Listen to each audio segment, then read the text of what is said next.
I just want to keep the record for ourselves, so I have something to make my life worthy of. 20 is a bolder sounding number anyway, so the only one that could probably break this record of being unemployed for 20 years would probably be Richard Branson. Zakk Wylde, the last torchbearer of heavy metal.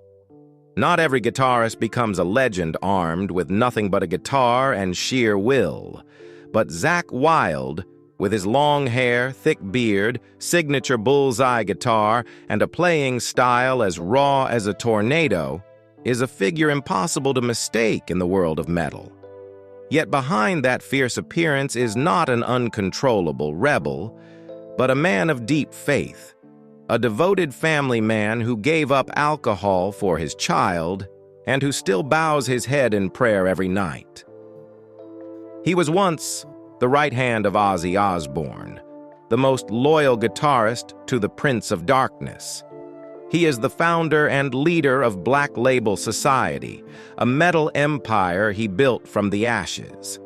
He is also the man who wrote "In This River" as a farewell to his best friend Dimebag Darrell, only to stand years later on stage with Dimebag's guitar in hand, continuing the unfinished dream with Pantera.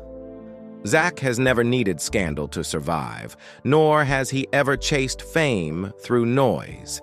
He lives the way he plays, wholeheartedly, with unwavering conviction and with a weight that can never be faked. So what makes Zakk Wylde irreplaceable? His journey is not just about music. It's a story of loyalty, loss, faith, and the strength to survive it all. Early life. Zakk Wylde was born on January 14, 1967 in Bayonne, New Jersey, a small port town on the eastern edge of the United States. His family came from a working-class background, with no ties to the arts, no stage within reach. But from an early age, Zakk discovered the one thing that made him feel truly alive: music. When he was still a child, the family moved to Jackson, a quiet, semi-rural area. There wasn't much to do there, no bustling friend groups, no creative outlets. Zakk, a shy and soft-spoken boy, gradually developed a habit of retreating inward, living quietly, disconnected from others. He wasn't the popular or standout student at school. No one really noticed him, and he didn't need them to, because he had a guitar. At 8, Zakk started tinkering with simple chords, but it wasn't until he turned 14 that his passion exploded. From that point on, his days became a loop. Practice, grab a bite, practice again, sleep a few hours, and play until morning. He once said, "I don't play guitar because I want to be famous. I play because if I don't, I feel like I'm dying inside." With no instructors, no internet, and no fancy gear, Zakk taught himself by rewinding cassette tapes, mimicking every note and riff from his heroes: Tony Iommi, Eddie Van Halen, and especially Randy Rhoads, the legendary guitarist for Ozzy Osbourne. In 1982, when Randy Rhoads died in a tragic plane crash, 15-year-old Zakk cried as if he'd lost a family member.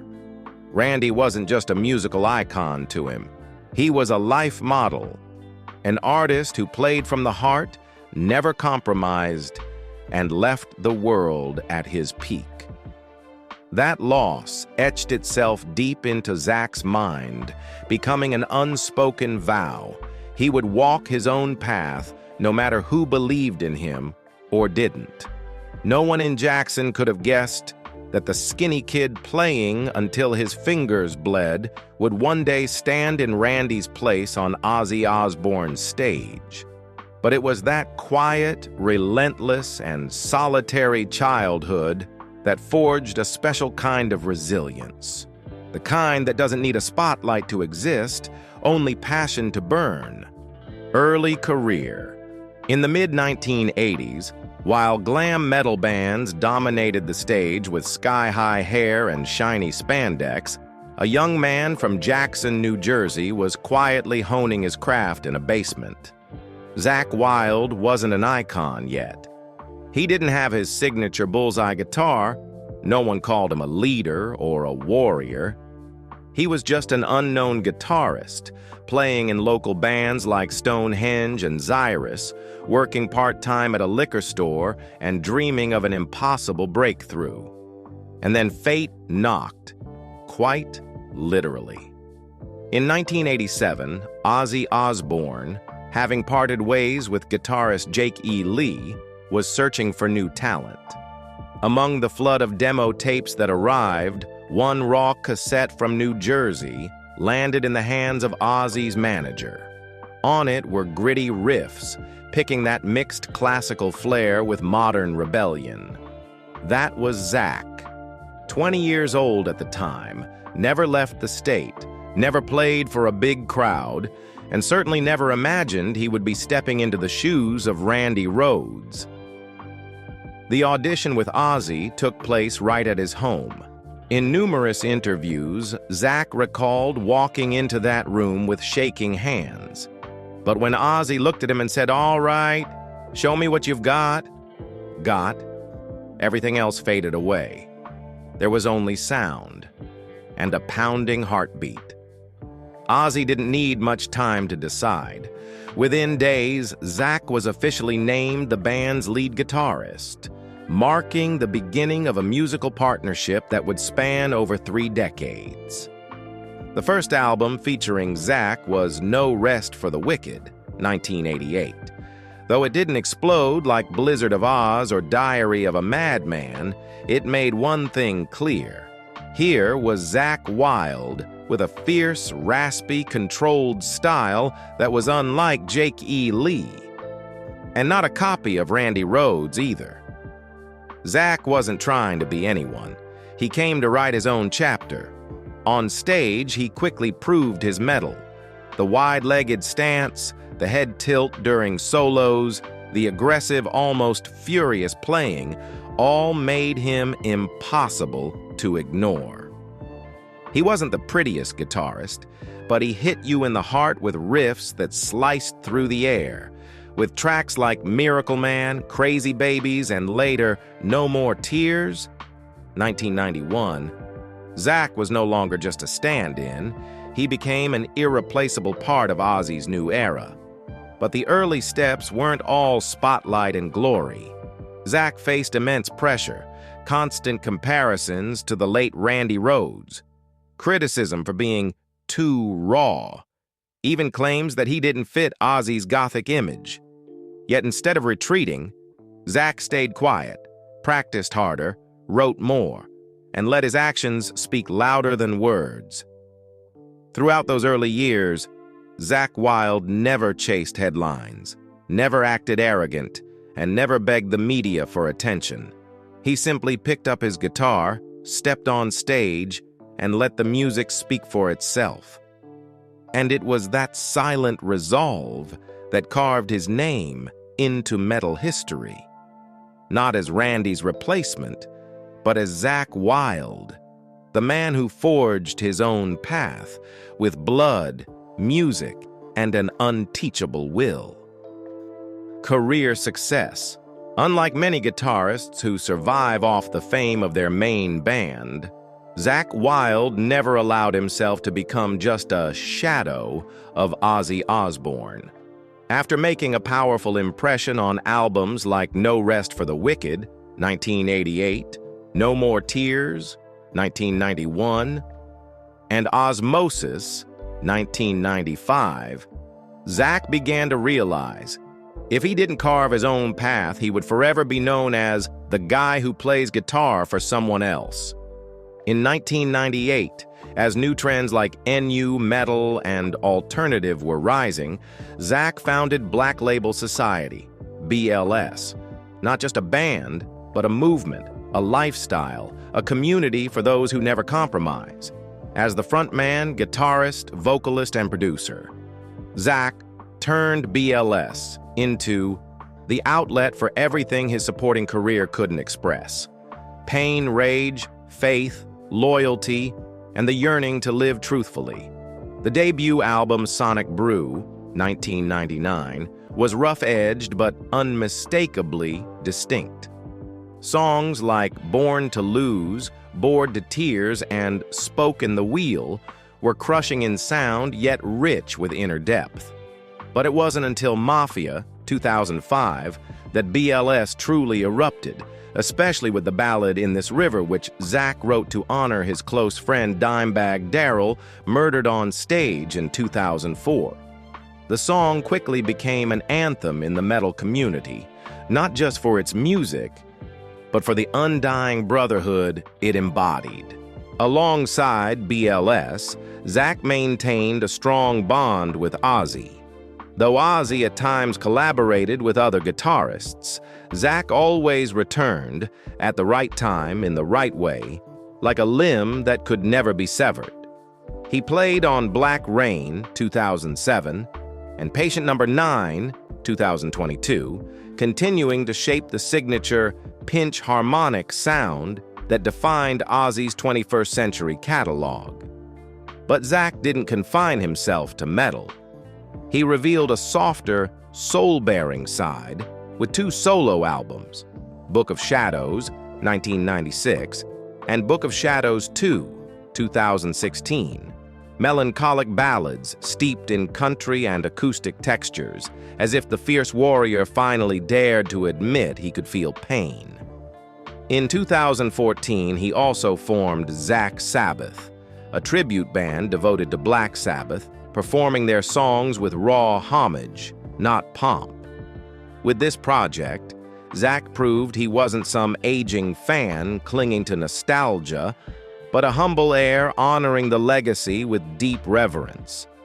What sets Zakk Wylde's career apart is not just his technique, it's his courage to break free from a towering shadow, to build a world of his own, and to remain loyal to himself even when the applause fades.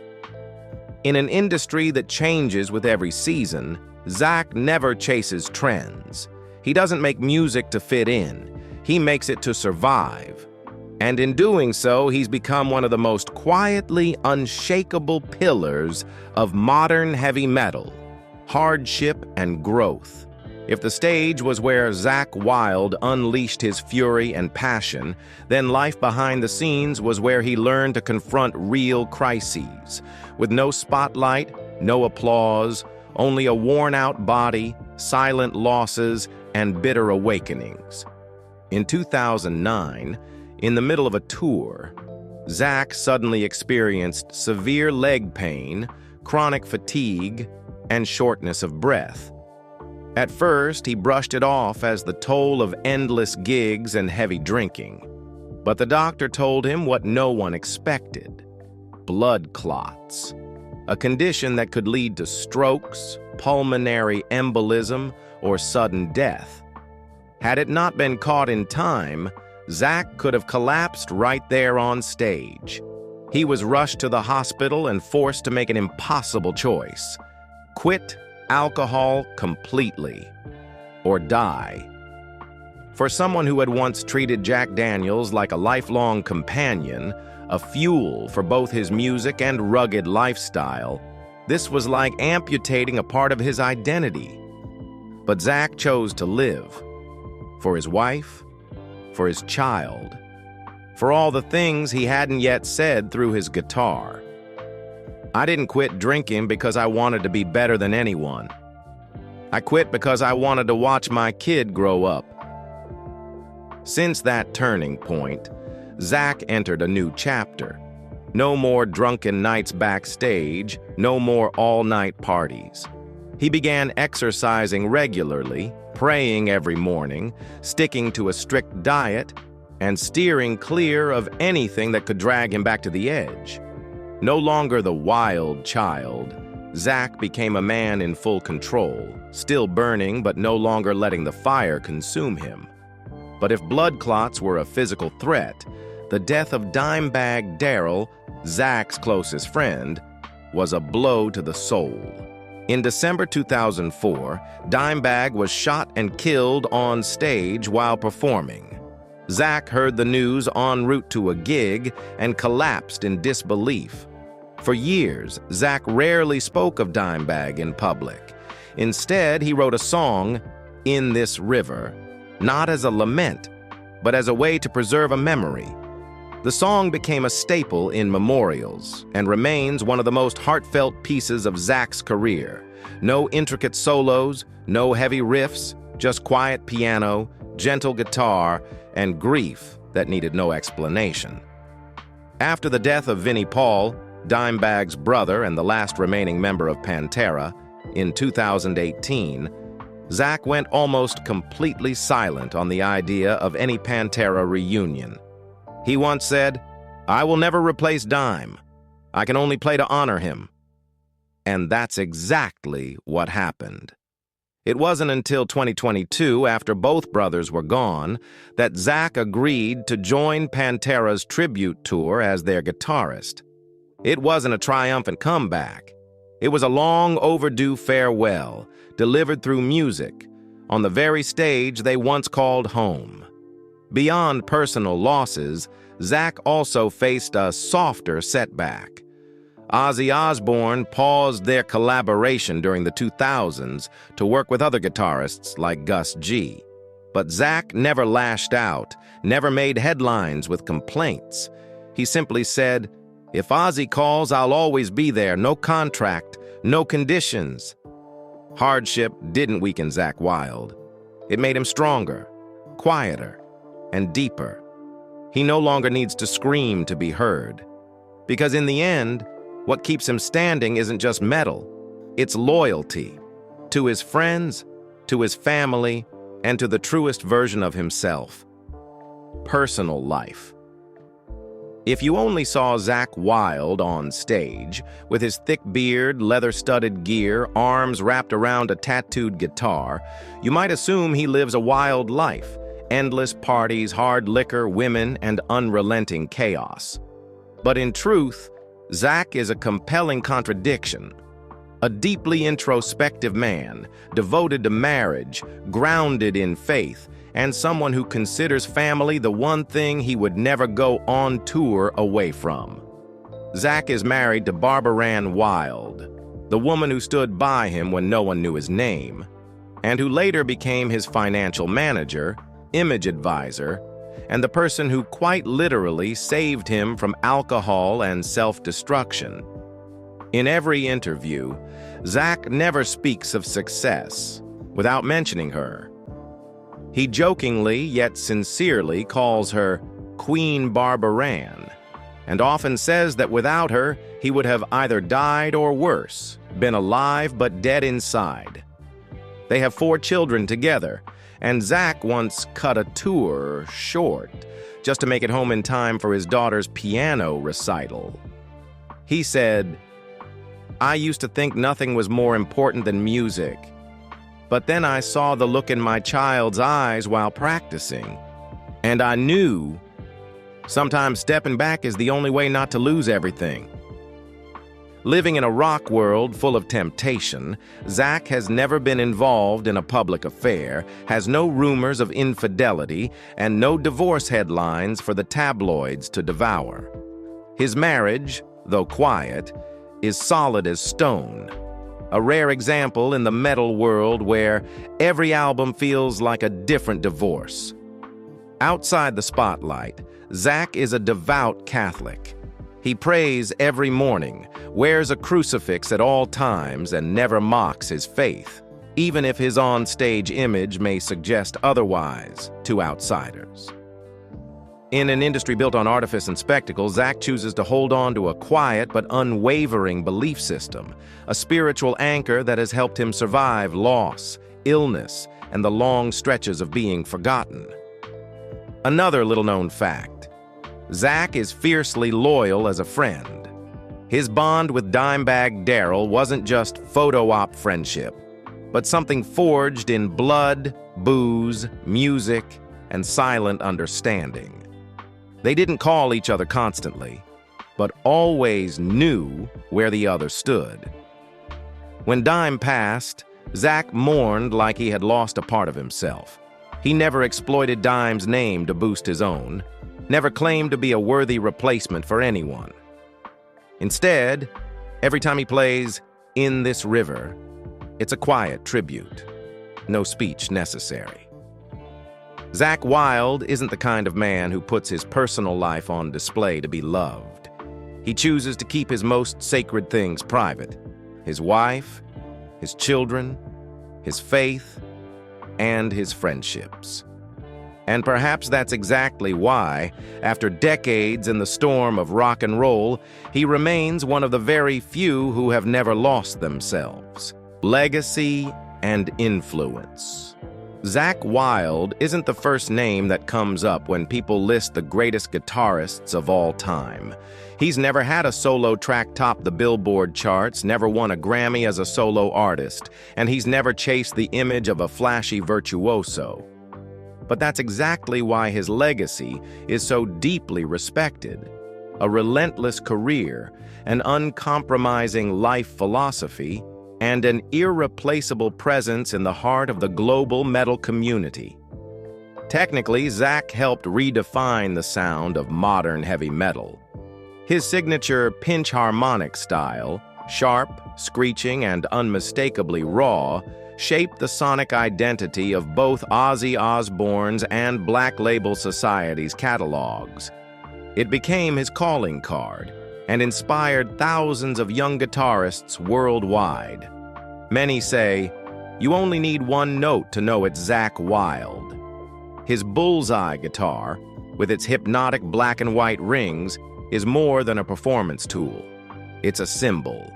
It has shared the stage with Ozzy, appeared in Dimebag memorial videos, performed with Pantera, and graced the covers of Zack Sabbath records. That image stands for consistency, loyalty, and an uncompromised identity.